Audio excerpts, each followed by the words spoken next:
Hello and welcome to Starfinder Wednesday. I'm Rob McCrary, Creative Director for Starfinder. And I'm Jake Tondro. I develop IPs for us. And we have a new gaming table. Like, you can't see it. We're going to put up a picture for it so that you can all see it. There you go. There's our new gaming table. We want to thank Carolina Game Tables for helping us get this thing for our Twitch studio. And it is awesome, and we can't wait to show more off to you. If you would like a gaming table of your own, or if you're interested in something like this, we're going to put a link to their website in our Twitch chat and on the YouTube description when the stream gets uploaded. So thanks, Carolina Game Tables, because this thing rocks. Thank you. So today we are here to talk about near space, and that's sort of talk about near space as the sort of overall concept. We do have here a copy of the new Starfinder Near Space book, which comes out this month, or comes out this month. Right. So we're going to start talking about that, but we're going to really just more talk about what is near space and what kind of things, how did it come into being, and what do we like about near space? How can you use it in your game? All that kind of stuff. Yeah, we're going to go into individual chapters of this book later over the weeks to come, and we'll have a whole thing on the Veskarium, which is a big chapter of this, and we'll talk about some of that today, about player options and all the cool starships and gear and all the spells and all kinds of stuff, all the different planets and everything that's inside this book. But today we're just going to kind of start off and maybe do kind of a big overview about near space and maybe talk about, like Ron said, some of the design ideas behind near space way back before my time when the game was still being pitched and being developed. And I bring that up because these are questions that I myself would like to know the answer to. And I had this guy for an hour, so I thought I would get the answers. So first off, just start off with the basics. Like, okay, so what is near space? Like, technically, what does that mean in Starfinder? So near space, the Starfinder is set in a galaxy, and you can basically divide the galaxy into two regions, near space and the vast. And that's really all based on how accessible they are through drift travel. Okay. So let's talk about the drift beacons, right? Because that's what that means. Exactly. So it's near space planets or systems aren't necessarily geographically close to each other. They are there. They have a higher density of drift beacons, which make it easier to lock onto those places and navigate to those. So the Church of Triune or Triune itself has placed more drift beacons around these areas. That makes them easier to get to.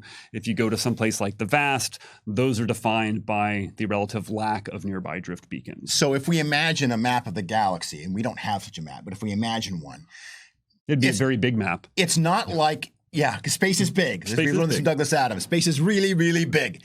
If we imagine the Pact Worlds in the center, and we imagine, but near space is not a concentric ring around that. Correct. It's not physically, geographically near to the Pact Worlds.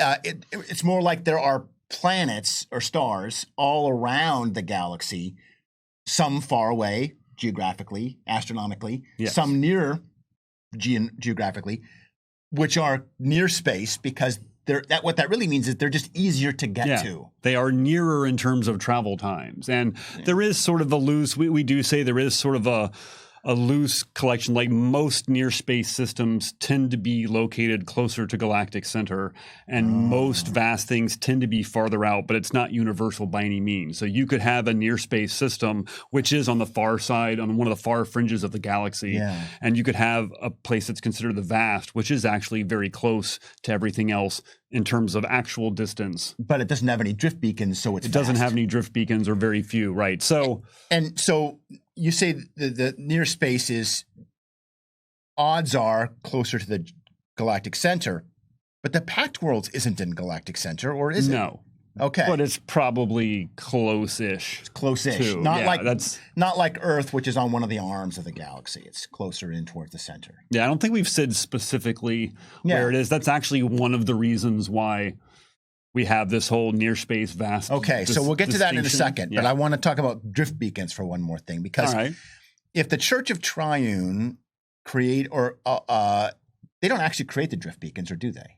How do the drift beacons come into existence? There's multiple different ways. The Church of Triune does create some drift beacons. Triune itself, I think, has created most of them. Or certainly did, like when Triune sent out the signal that gave the secret of drift travel and how to build drift engines to the galaxy. There were a bunch of drift beacons already scattered around. Yes. And now it's kind of Triune's mortal followers, can do. The church itself, it's very secretive how they do it. But they can kind of go around and drop beacons off. I know that there's a spell, create drift beacons, right? Which is either in this book or Com. I think it's in this book. I don't remember. It's out there. Yes. But those are for temporary drift beacons. Yes. Those don't stay. Those aren't the same way that the real ones do. So, could a planet move from near space to the vast or vice versa if its drift beacons were either destroyed or new ones were built? Certainly. And I think that brings up some interesting sort of story possibilities. Like you have a newly discovered or newly colonized planet that by virtue of it's new is maybe in the vast, but it's like you want to get more traffic to that. I could see, these people could then be lobbying the Church of Triune to get more drift beacons out in their region of space to make it easier for people to get there and trade. That would be a really cool, like Starfinder Society kind of activity. To pick a planet, go there, build a drift beacon. That would be a really cool AP idea. Yeah. But as with many things with Triune and the drift, it's like no one is really sure what is the reason behind things. And, it's like why are some places near space? Why are some places vast? Triune Divine plan wanted it that way, maybe, or maybe it's random. But it also creates an interesting strategic objective in terms of war, because if you can blow up a drift beacon in a star, you could isolate that planet and make it harder for your enemies to reinforce it. But again, it's not just like one drift beacon near a planet doesn't suddenly make it near space. And it's not, again, that's that sort of thing is like, what is the density needed to make something in near space? That is not well-known knowledge, so it's hard to. You might be able to destroy some. Whether or not they'd be able to easily replaceable or not is another question. But that is something that you could play around with. Yeah. But it's not just like, oh, here's one drift beacon. Suddenly we're in near space now. Yeah. It's a project. Yeah. Yeah. Kind of like that. Interesting. Yeah, I could totally see the Pact Worlds or the Veskarium finding a planet that maybe, for example, that the Swarm had attacked and taken over. Like, well, we can't stop them. But if we blow up all the drift beacons, that planet will move into the vast, and it'll buy us some time. And that's one of interesting idea. That's one of the also things that's interesting about Absalom Station and the Pact Worlds. I mean, technically they're in near space, but because the Starstone in the middle of Absalom Station is a really powerful drift beacon that you can get there. You can get there faster than anywhere else in the galaxy. Right. And so that makes Absalom Station and the Pact World sort of a natural hub for trade and communication and everything. And also it's a place that's been attacked multiple times because everybody else wants to be able to get there. So we have like the Pact Worlds, near space, or sorry, this is near space. The Veskarium, the home of the Vesk, that is also in near space. We had a question on the chat here by Anarin Allendale about the Aslanti Star Empire. Yes. The Aslanti Star Empire is in the vast. They are farther out. The biggest thing that we've talked about besides the Pact Worlds in near space is the Veskarium. Yeah. So, and the Aslanti Star Empire has some really interesting implications of it being in the vast, because that means that it's intentionally chosen to colonize planets that are hard to get to. Yeah. Right. Which is an interest. Like, why would they do that? At least using drift travel. At least. Yeah. Okay. So now let's go back to some of the other things you were talking about like get into the Wayback Machine for us and go back to before Starfinder was released. And I've spoken with Sutter and I've interviewed him and stuff about the way that the Starfinder as a game was pitched. But we've never talked about the sort of cosmic layout of the setting and this idea of separating it into Pact Worlds, near space, vast. And then we'll get to the Veskarium later, but because they're so important to near space. So why is Starfinder cosmology the way that it is? How did that happen? And what design goals were you trying to hit with the near space division? That's a good question. There's lots of different angles from it. I mean, we kind of started with the Pact Worlds because the star system that is now the Pact Worlds was originally created in Pathfinder. It's the solar system that Galarian, the world of Pathfinder. That's the Distant Worlds book. Exactly. And James Sutter, the creative director when we were working on first publishing Starfinder, is the one who wrote that book all about the solar system of Galarian. So we said, well, we've already gone into space in Pathfinder. We've already detailed some of these worlds. That seems like the best place to go. Even though Galarian is being removed, we still have this connection from these other planets. So that kind of became. We did actually talk about. You said there's not concentric circles, although we did kind of concept the galaxy in terms of concentric circles, which is the Pact Worlds is in the center, sort of our setting, and then it's like, well, other things are going to be farther away, and we soon realized that we couldn't publish a gazetteer of the entire galaxy when we first released this book. We wouldn't be able to map out the whole galaxy. But we wanted some way to be able to track things and not just have things scattered all over the place. And we certainly did not want to get tripped up by like real interstellar distances and how, without getting too much science, because we're game creators, not scientists. Yeah, and the science of interstellar travel is usually relevant only for hard science fiction games, which our game is not. And our game is more in the genre of Star Trek or Star Wars, where it takes as long to get someplace as you kind of need it to take. Right. Yeah. And so we didn't want to run into a trap of needing to locate if we ever wanted to create a new solar system or new planet for an adventure path or anything else. We didn't want to always have to refer to it in terms of distances from this and get some kind of thing. So we started thinking about like, well, maybe it's all about just travel times. And one of the things, of course, was we wanted more than just a science fiction game. We wanted a science fantasy game. Right. Yeah. And from, obviously, faster than light travel, some sort of hyperspace thing is very common in science fiction. But by making that a plane of existence, like the different planes of the great beyond, that gave it this fantasy shtick to it. And so we were like, okay, well, what if we have this plane that is effectively hyperspace, and it's like you can get to different places, and then that kind of all went into the creation of the God Triune and how that happened. And so it became a way for us to sort of map out the setting, but in terms of distances from what is the center of our setting, if not the actual center of the galaxy, the Pact Worlds, and how long it takes to get to all those kind of stuff. It reminds me a little bit of some settings where interstellar travel is through gates of some kind, right? Like you have a gate. And that's how, it doesn't matter how far away the planet is in a galactic scale. What matters is there a gate there? Right. Like if there's a gate there, we can go to it. And if there isn't, then we can't. And that's the map of the galaxy, is just the planets that we have gates to. And I think we probably even talked about using some kind of gates and everything. But then the problem is, if you want to create some new place or go to some completely unexplored place, it's like, well, why would it have a gate, or why would it not have a gate? And I think this also then ties in with our concept of the gap, because with the fact that the past, or the recent to moderate past, is gone, you then have this looking out to the future. And with the whole galaxy ahead of you with these different travel times, it's like now it becomes less about what is here now and what is out there. What can we discover? What can we find elsewhere in the galaxy? Okay, so this brings me to something I've noticed as I've been working on the game over the last, well, specifically as a developer over the last 6 months or so.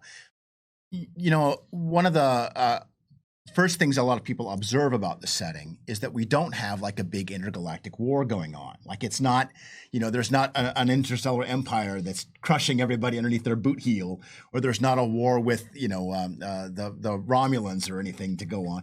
We have conflicts, but those conflicts are in some ways kind of either distant or partially resolved, right? So, or more localized. Or more local. And so on a galactic scale. The Aslanti Empire is off in the vast. The Swarm is off there somewhere. I mean, they attacked us, but they're not here now. Right. And then we had this sort of co-belligerent status with the Vesk, right, with Veskarium. So if you're not at war all the time, if this is not a game about wars that's in the stars, then what is it about? And the answer kind of comes back to your observation about exploration and kind of discovery. Right.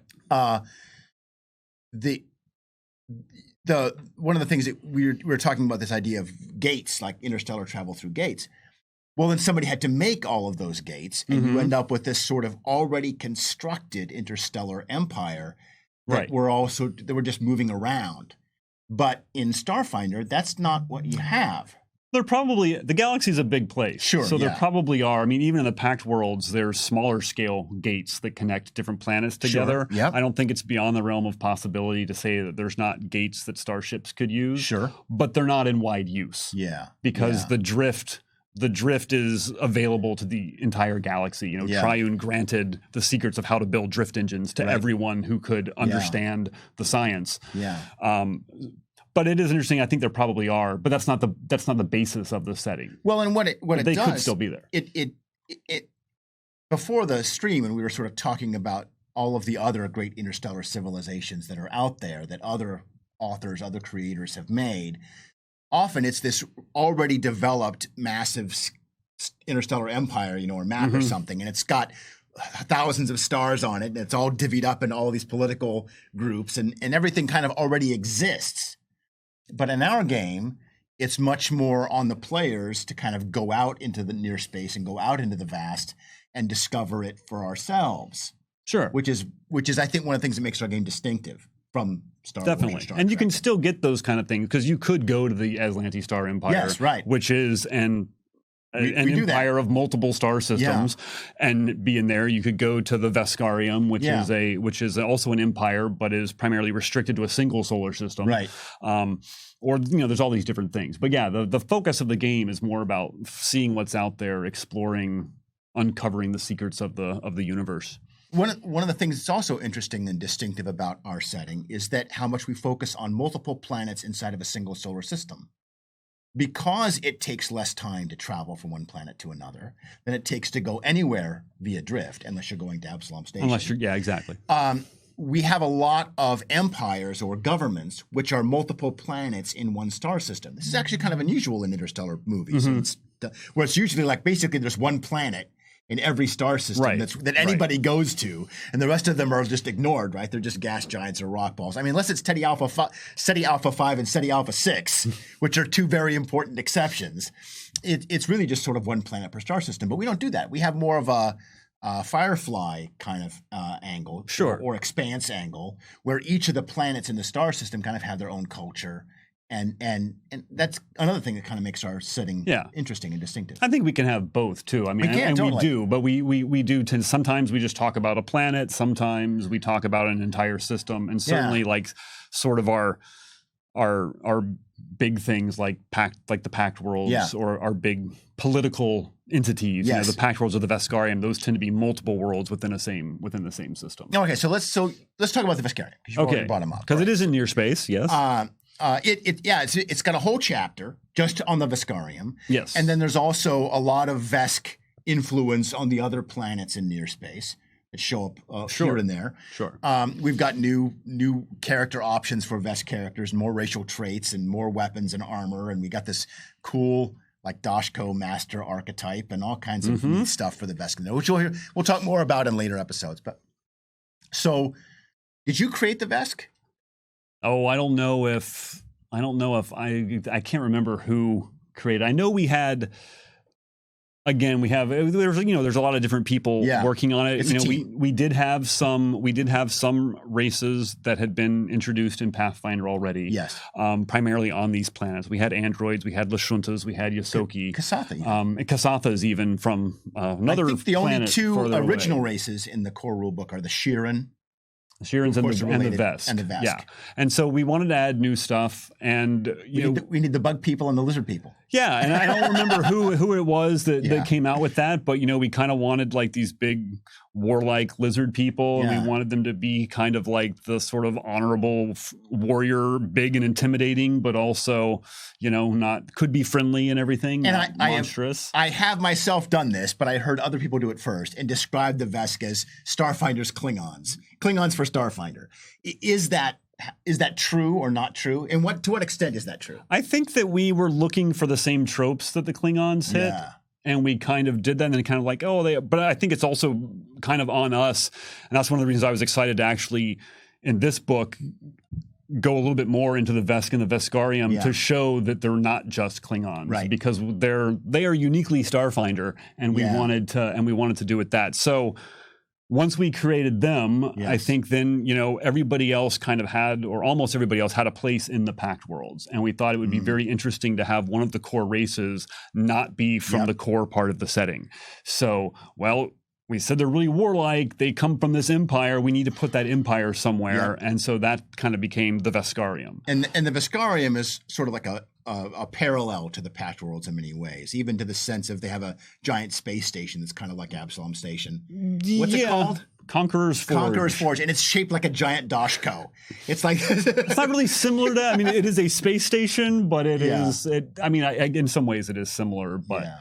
But it's also very different because the Pact Worlds is an alliance of independent worlds. Right. And the Veskarium, while there are individual worlds, they are all subject worlds of the Veskarium. Yeah. They have been conquered by the Vesk and are part. They do not have independence at all. Yeah. They are run by the Vesk, by the Veskarium. There's one non-Vesk who's a ruler of one of those planets, right? I don't want to get, we are going to have I think we'll be talking more about the Veskarium in the future, so I don't want to go into too details, but it is because a lot of those planets did have other people on them. Somebody on the chat was mentioning Skittermanders earlier. They're from the Veskarium. Yeah. A lot of the planets in the Veskarium did have sapient races who were natives there before the Vesk came, and the Vesk being the honorable conquerors that they are, they bring everybody in, and as long as you acknowledge that we are superior. Once you are defeated, you can join the empire as a full citizen. And so there is every planet in the Veskarium is ruled by a high despot, and one of the high despots is non-Vesk. All the other ones are Vesk. But they saddled that high despot with like the worst planet that none of the Vesk. Well, they didn't want to put that high despot on on their planet of birth because of possible political complications. I know that you're a history buff, and I know that from our long conversations. I see a lot of Roman political stuff in the Veskarium. Is that true, or am I just? It's probably. I don't know if we were looking specifically for. I'm not calling them Romans in space or Roman lizards, but just that idea that if they conquer someone and then they sort of assimilate them into Vesk culture in the way that the Romans did with all of their provinces. Yeah. Again, I don't know if it was purposeful or just you had those influences, and that's and that's the kind of thing that you just can't help being. Because I do a lot of my stuff is informed by history. So we talked about there was and now it's gone. It's gone. Whatever I had in my head is gone. I can't read the name because it's in a blue that I can't read. But he says maybe degrees of Persia with levels of autonomy. I mean, Valorgain said that. I mean, I think things like Persia, things like China, any of these sort of ancient empires. All have some kind of influence. One of the things that I remember noting as I was talking to the editors as they were working on this book is that the Veskarium are really, really awful while they're conquering you, and then once they're done conquering you, they kind of get a lot more reasonable. So they're really kind of morally gray in that sense. They're not as terrible as, for example, the Atlantic Empire, which we have specifically set up as these sort of space fascists, right? That are really terrible and xenophobes and everything else. But the Veskarium is more like the Klingon Empire in the sense that they're problematic. We have a history with them, and they do some things that we would change if we could. I'm sure there's lots of things the stewards would like to influence the Veskarium to change about their society, but that's not within our power, and so we just kind of have to learn to live with it. Right. And make changes on the margins. I think another interesting difference between some real world empires and the Veskarium is also that it's an empire that is a military dictatorship. So the military controls all levels of life. It's like you can't really in the Veskarium you can't really distinguish between the military and the government. They are the same thing. It's like North Korea in that sense. Yeah, maybe a little bit. I don't want to draw the analogy too far, but more open, of course, that. But I think it's also, you talk about they're nicer once they've conquered you. Yeah.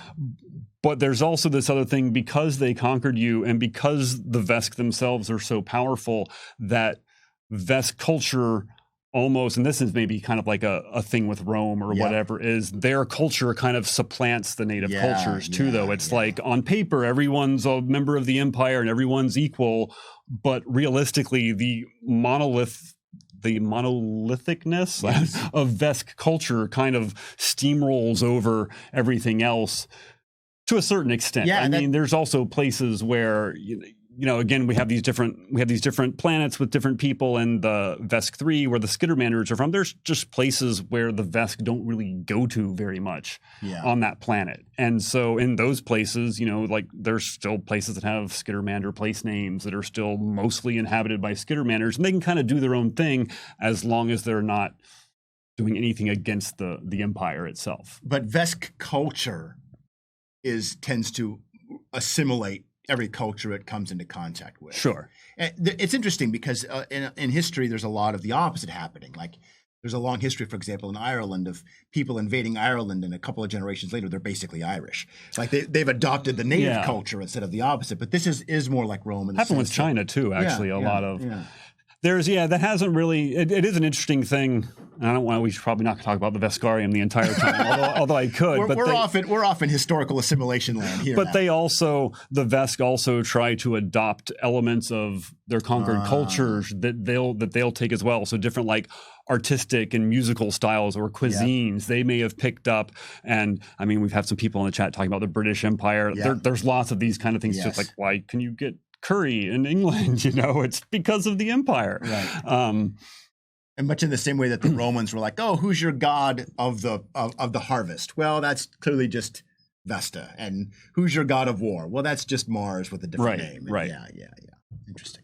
So I think it happened. Yeah, it's like this happened in the Roman Empire. I think it happened in a lot of those lot of those places. But so the Veskarium is a kind of co-belligerent with the Pact Worlds against the Swarm. They were, and so we have a trade agreement with the an uneasy alliance. Uneasy alliance There's no like actual peace treaty. No, there's not. They kind of signed an accord that ended hostilities of the Silent War to face off against the Swarm, and that's kind of they defeated the Swarm, and now it's like, well, there's lots of good things with trade and everything, but I think there's elements in both the Veskarium and the Pact Worlds. They're like, well, we never resolved our issues with them, and this peace is not going to last. Well, really, do you think so? Do you think it's a situation where we see a future war as kind of inevitable? That sort of. Well, I remember reading a lot about the onset of World War I, and there was a sort of general feeling in England and Germany that a war was inevitable at some point. It was going to happen. Sure. Or between the wars, that sort of period between World War I and II. Yeah, I think that I mean, you look at, again, we're talking about huge interplanetary civilizations. Yes. So it's like you look at all the people on Earth and now like have 9 Earths full of people. And you're going to get hawks and doves in any sort of society with that much thing. I think the Veskarium is an empire driven by conquest. Yes. And they, not universally, but they follow a god of conquest. Demoratosh is the most popular war god in the settled regions of the galaxy, primarily because the Vesk worship Demoratosh and bring his worship with them.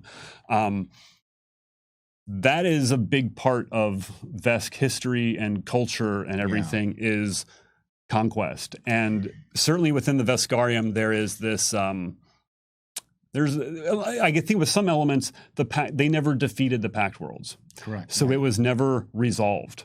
They just stopped fighting to fight somebody worse. But they never defeated the Swarm either. Well, they defeated the Swarm, elements of the Swarm that were invading the Veskarium and the Pact Worlds. If I were a dirty, no-good politician in the Pact Worlds, I would be looking for a way to get the Veskarium determined to conquer anybody else. There probably are elements that do that. I mean, that's one of the things too. We talk about this exploration thing. I mean, we have the Pact Worlds book where we've talked a lot about the Pact Worlds. Near Space talks about the Veskarium and other worlds. Yeah. Both the Veskarium and the Pact Worlds have colonies outside of their home systems, in Near Space, in the Vast and everything. We don't spend a lot of time on that, but that's kind of where their focus is as well, which has kind of kept they're not necessarily, I mean, they may be conquering some people, or they may just be colonizing uninhabited worlds. And that, to some extent, is,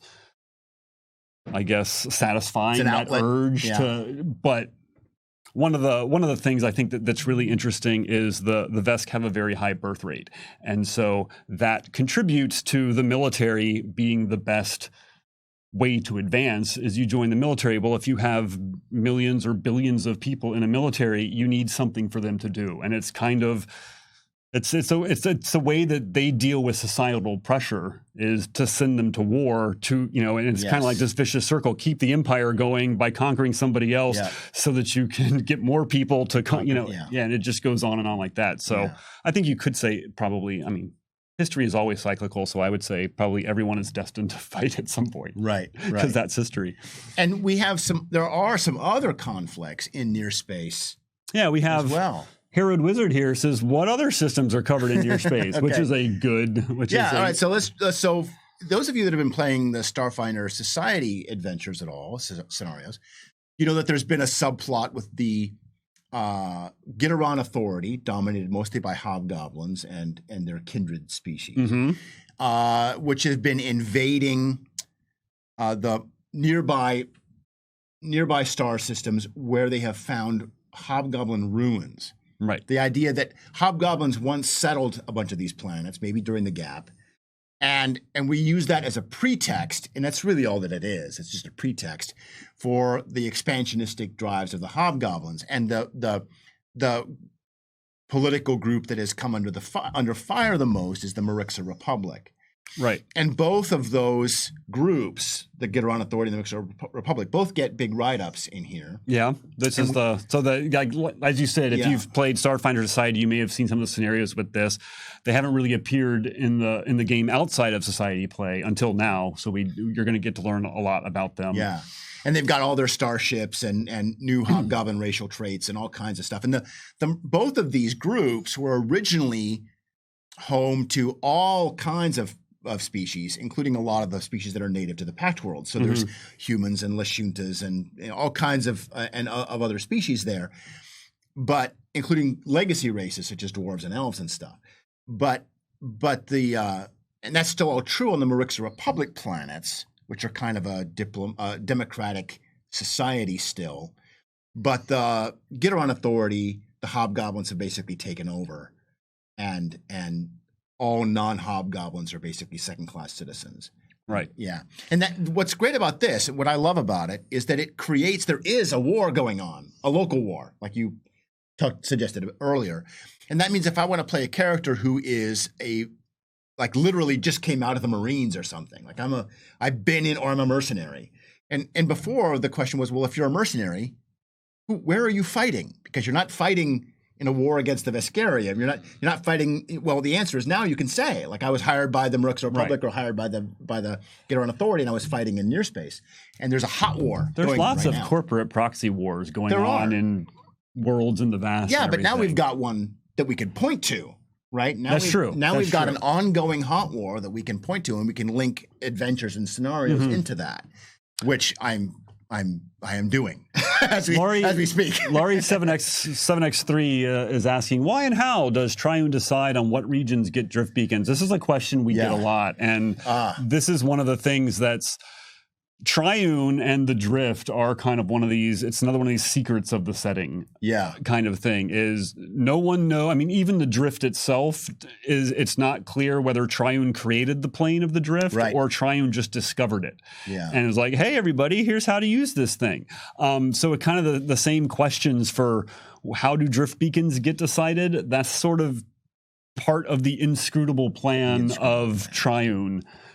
We don't know why Triune is doing this, or it may just be completely random. But it's also a kind of thing that without defining that, lets us have or allows us to allow GMs to sort of decide, oh, this is in near space. If you create a new world or find something, it doesn't. If we present a planet and say it's in the vast, and you really want that to be a near space to use in your game, you can do that by just saying, "Oh, more drift beacons have gone in there." It's really a storytelling tool, as opposed to like a plan for putting some things. It's really just, if it's farther away, it's in the vast. If it's in terms of how to get there, if it's closer, it's in near space. Well, it creates this sort of thematic difference between the two, where near space is the place where there's a lot of trade, where there's a lot of different kinds of species and a lot of crazy planets, but it's all kind of fairly known, right? Whereas if we're going to go exploring, we're probably going off into the vast. Yes, but because it's, again, you're looking at a space as vast as the galaxy. Yes. You still have to plot a course somewhere. Yep. So if you think back to before the Earth was completely explored and everything, Sure. it's like you might know there's a continent there. Yeah.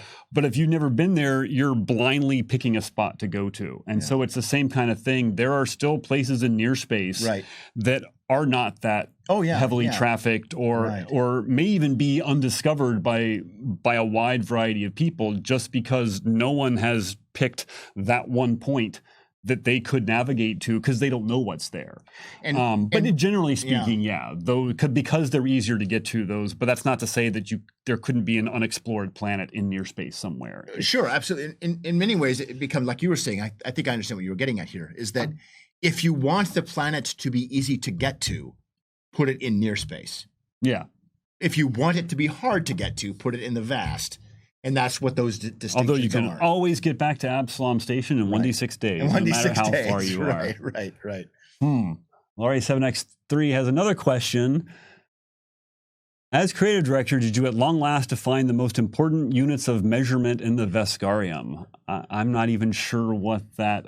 Like, do they use feet and meters, or that is a level of detail we don't go into. Even in the Pact Worlds, we use feet in our books because we're an American, and we use the imperial system because as Americans, that's what we use, and that's what is used in the galaxy. Whether it's for an editorial perspective. I mean, I spent 1.5 years on the editorial team, and this idea of like defining how long is a yard in Elven culture and how long is a yard in Vesk culture is the kind of rabbit hole that we really try to avoid, because all that happens is we're just placing traps for ourselves later on.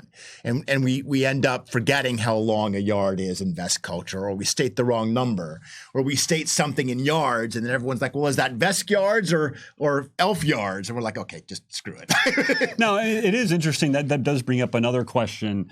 And in terms of, if you're looking at different civilizations spread throughout the galaxy in these units of measurement, it's in the core rulebook we kind of define everything by Pact standard time, right? So which is 24 hours, because that was Galarian's day, that's Absalom Station's day, also just happens to be Earth's day, so we're all familiar with that. And the time is after the gap and everything. And so kind of looking, because looking at the Veskarium, we went into a lot more detail, kind of like what we did with the Pact Worlds, more than we have for other planets. I'm like, well, this is a whole empire. They're probably going to have some things different. Of course, for ease of the game and for players, you still use the after gap timing, but they also have their own dating system that is local time, because, for instance, Vesk Prime, the imperial capital, does not have the 24-hour day. It has, I don't remember offhand, maybe it's 26. The year is different, all that kind of stuff. So locally, they would probably use that. But of course, they are just as tied by trade and everything with the rest of the galaxy. So in terms of their interactions with everyone else, they still use Pact standard time and the standard system of dating. And that way it allows us to talk about it all in the same thing, so that, people can compare things together and know when it was. This is on the playability versus simulation scale, right? Like, yes, there probably is a different kind of yard, whatever the measurement is in the Veskarium, but to get into that level of detail would start to make the game not as playable, right? And we want it to be playable. We had other questions here. There was a question about drift skipping, but I'm not really sure what it was. It went by too fast. Yeah, that's a little bit harder to talk about. There we go. Short jaunts, Can you drift skip short jaunts into the drift to cut down transit time within a system? Can you jump to the drift while on a planet? You cannot cut transit time within a system. You're still going to be, because to get out of the drift, you're going to have to lock on the drift beacons, and that's still going to be that's still going to be based on whether it's near space or vast. You have to remember that the physical distance you are traveling is completely irrelevant to drift travel. So the whole idea of, well, I'm going to skip multiple times to get there, like just go once. Every time you go into the drift, it's 1d6 days. Yeah. So don't do that. Just go once. And that's the shortest way to get there is to jump in one jump.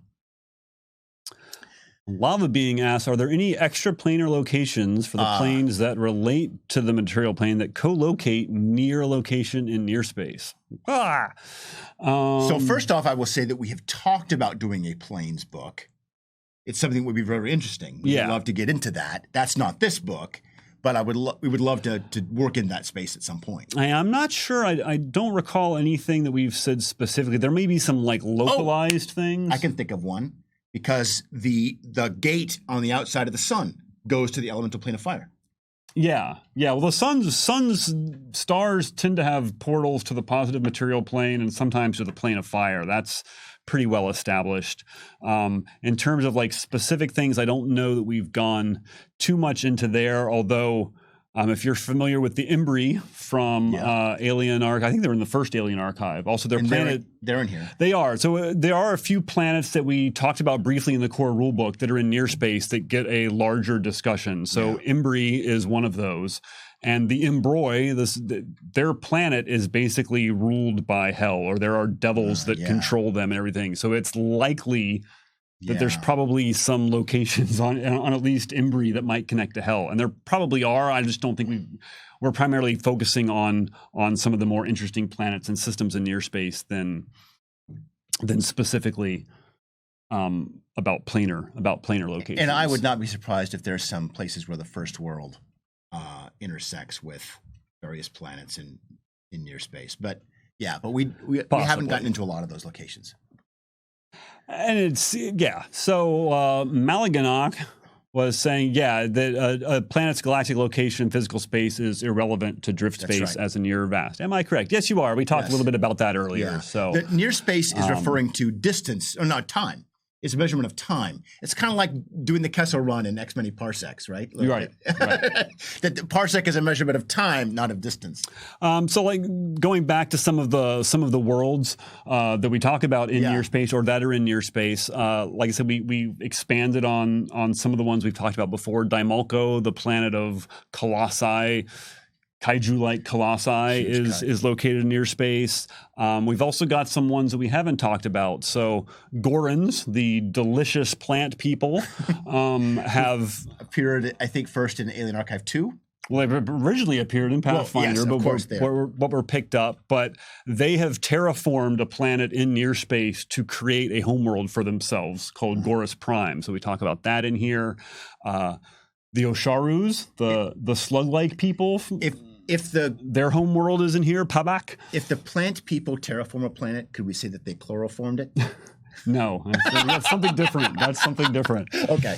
What was the other species you were talking about while I was the Osharus? The Osharus. The slug-like Osharus. Yeah. Their homeworld of Pabak is also in near space. My fellow editor Lou's creation. The slugs. Yeah. So we've got some homeworlds of races that we haven't talked about their homeworlds. We've got some worlds that we have talked about before. There's another civilization in near space that we talk about in this book for the first time is called the Sandite Collective.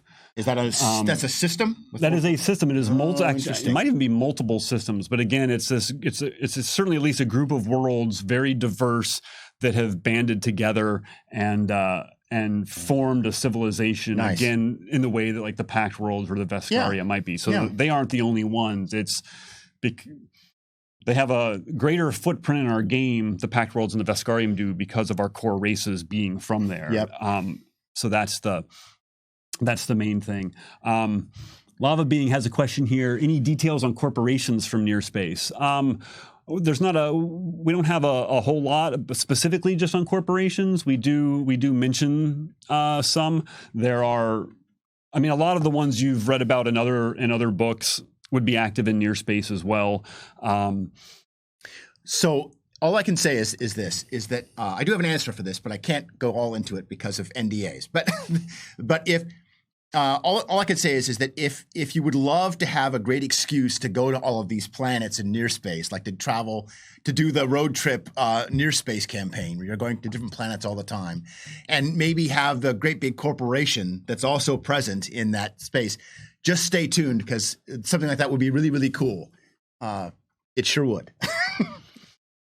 Corsair 1961 asks, can we see a couple of pictures from the book? We will be showing off more of this book in coming weeks. This because we're just kind of generally talking about near space as a concept. We didn't have any art show off today other than the cover of the book, but we will be showing off some more of that stuff and on the blog as well. So stay tuned to those. There will be some art forthcoming. Lori's got a question for us. Are there systems in the near space with planets where no major life formed? The answer is yes. There's got to be. Now, we don't always write up a lot of those planets because we tend to use our space for planets that there are either dangerous monsters that want to eat you, or some other sapient life that already lives there and has civilizations there. But yes, there would absolutely be. So if you are an enterprising player character and you want to go out and buy your own moon in near space, you could probably do that where there aren't any. You could find a planet where there isn't any life, and then the question is, well, why would Triune put drift beacons to a planet where there isn't anything interesting? And the answer is only Triune knows. But certainly, I think there are systems with uninhabited planets in them. Totally. And yeah. All right. I demand Platyparians says there are Starship-sized creatures in Starfinder. Are there any living planets in near space that have a symbiotic relationship with its inhabitants? Okay, first off, can we have Platyparians? No. You tried, man. You tried. I tried for you. All right. So, are there living planets? I mean, there aren't any in this book. Are you sure? Because I'm thinking of, now you're making me question. Well, what's the planet where like the whole planet responds to your psychological? Oh, that's design? Arquand. That's in the vast. Okay, so describe Arquand for it's the near space threat. It's in the core rule book, but it is a living planet that has some sort of like effect on any living creature that goes there, and it tries to make it part of its ecosystem, or if you're going to harm it, will send parts of its ecosystem to attack you. Again, I mean, galaxy, huge place, tiny book. I mean, this book is chock full of stuff, but there probably are such living planets in near space, but I don't think we wrote up any of them. Right. Okay.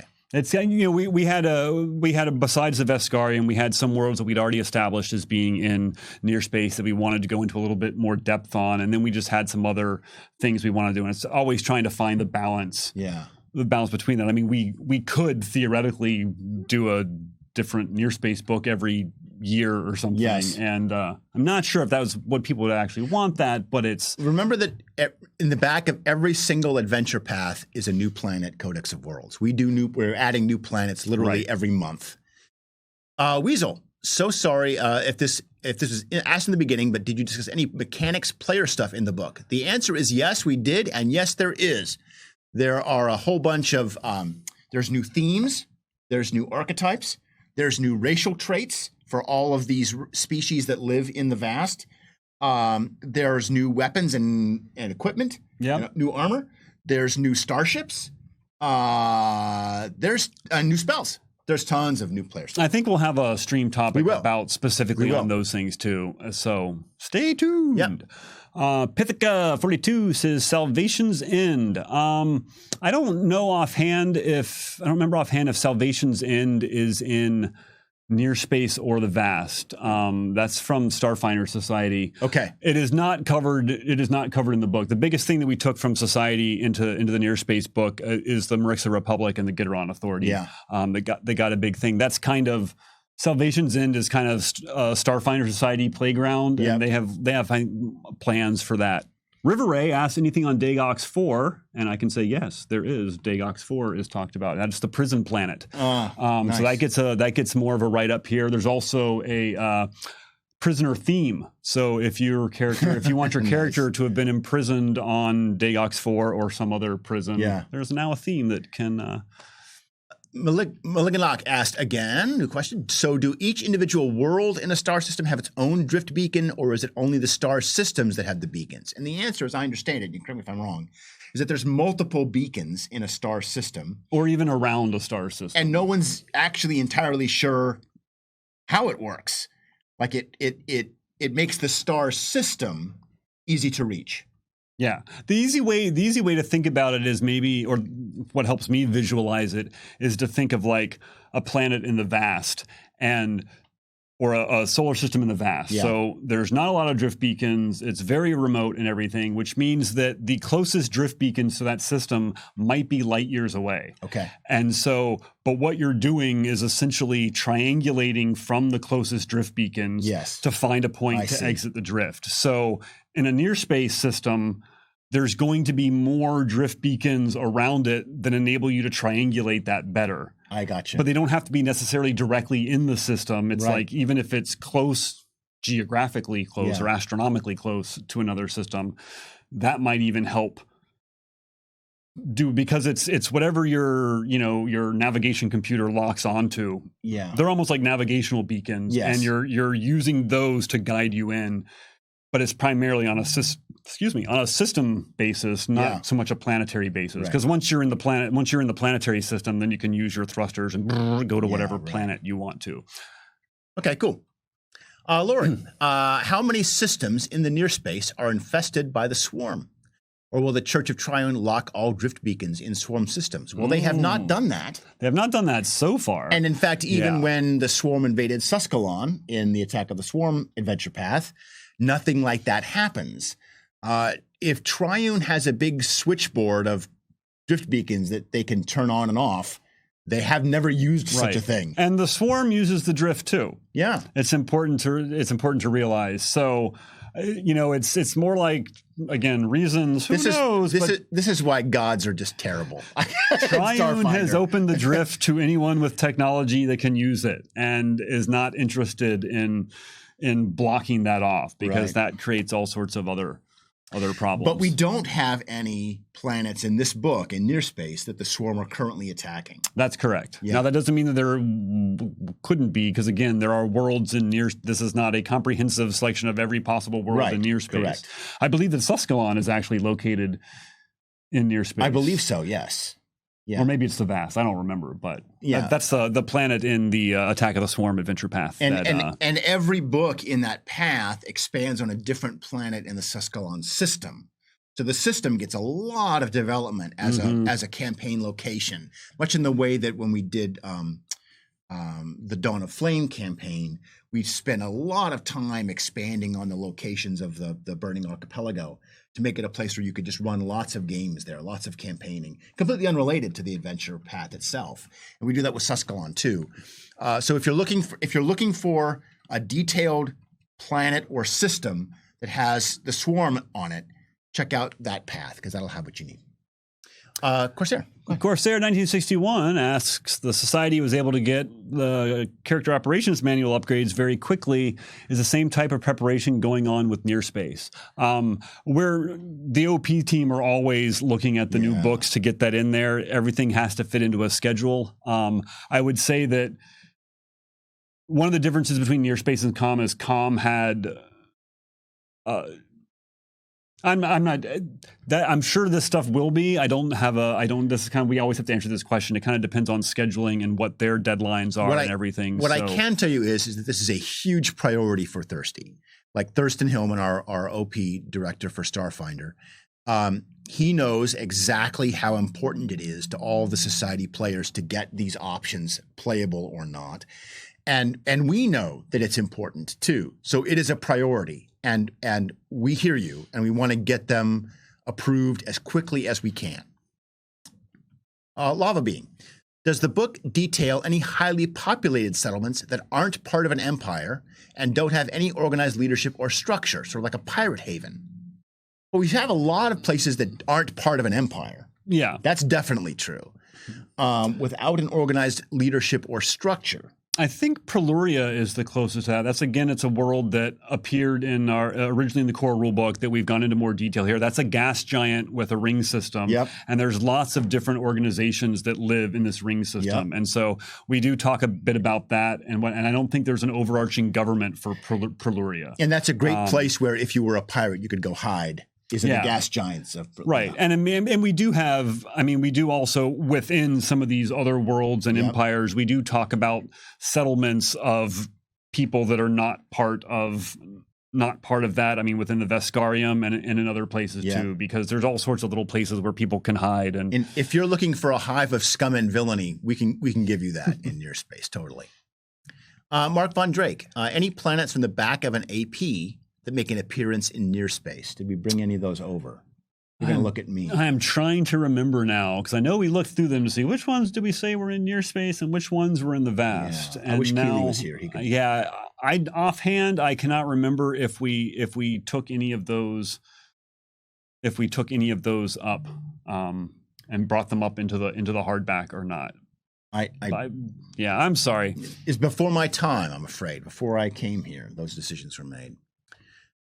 Anarin Alindel, I'm probably mispronouncing your name. When asked what does Triune say about the physical transference of real space to drift space? And what I think we're talking about here is that whenever a drift engine is turned on, it steals a little bit of the real universe and takes it to the drift plane. Does Triune have an opinion on that? Triune does not, because I think that's a bit of a if that's the question, I think could be a bit of a sore point with some of the other gods, because although most of the planes are effectively infinite, you're still losing part of your effectively infinite thing. And it's probably better, not to discuss that. And again, that's funny. Is there a dark purpose? Is it an accidental byproduct? When all the Starfinder deities sit down together for Christmas dinner, this is one of the things we agree not to talk about. Yeah, exactly. and from a game design angle, though, this fact that the drift space steals things, that allows us to populate the drift with whatever we want, which is really great. Which leads to Meliganok's question. Yes. Is there a chart for the GM to roll on to see if a piece of a plane that gets ripped into the drift, and can an adventure be set totally in the drift like a colony ship stranded in it? So an adventure totally could be set in the drift. Yes. I think we have a couple of Pathfinder Society or Starfinder Society scenarios that are set in the drift. In terms of a table to roll, that's not something that only applies to near space, so it's not in here. But yeah, it seems like that might be a good thing to put in a book at some point. That would be a really cool thing to see more stuff about the drift in a book. All right, we're running out of time, so we'll look at the last couple of questions here. Kishmo says, wish I had thought to ask this earlier, but you're asking it now, so it's all good. Yep. Any space scale terraforming in near space, like Dyson spheres or other Kardashev Type 3 shenanigans? That, I don't think we have anything specifically in near space about that kind of level stuff. Most of that huge scale structures is kind of relegated to, I would say, like things that are not part of the current galaxy, either ancient races, or if you know, I don't want to spoil the Dead Sun's adventure path, but there's some hints at some of that sort of stuff, and these are from civilizations that are unbelievably ancient from long ago. What I can tell you is that I am reading some material right now that has a giant space scale terraforming thing in it, but I can't tell you what it is. So it's coming. Nothing in near space, but that's kind of we usually think that's kind of beyond the level of most of the civilizations that we deal with in Starfinder. That's not accessible technology, for our setting, but it's there. But like it's sort of like if you've read if you're familiar with like Larry Niven's Known Space, Ring World. That's something that they discovered, but no one in the Ring World universe actually knew who built it or how to build that. You know. And let's end with I Demand Platyparian's question: are there any Starship features or attributes unique to ships traveling in near space? And I would say no, because they're just like every other starship. But there are some rules in here for the starships that people have been looking for a long time, including ramming rules. Oh, yeah. Which there's half a dozen different versions of in various third-party products. So it's about time that we produce an official version. Yeah. The Gitteron Authority starships all have like ramming prows so that they can slam into you and board you with waves of hobgoblins. So yeah, so there are the starships here have unique tactics and unique equipment designed to make those tactics work. Nothing stops a Pact World ship, a Steward ship, or a Hell Knight ship, for example, a Corpse Fleet ship from putting a ramming prow on it. But you'll find those rules here. And we've got just with these new starships, so we get in the same way the core rulebook presents starships of certain types of designs, you'll get to see more of those in your space, including more Veskarium ships. Yeah. Because the Veskarium is such a big piece. There's a lot more Veskarium ships, and as well as from some other civilizations as well. All right. I think that is all the time we have for today. Thank you for joining us. Thanks everybody. Yeah, we'll. It's a lot of fun. I think we'll be having some more Twitch streams about near space and the things in near space, both in the book and all around, and also on the Paizo blog. So yeah, you will see everybody from the Starfinder team over the next month or so talking about this and breaking it up piece by piece. Stay tuned, and we will see you all next time. Thanks, gang. Bye.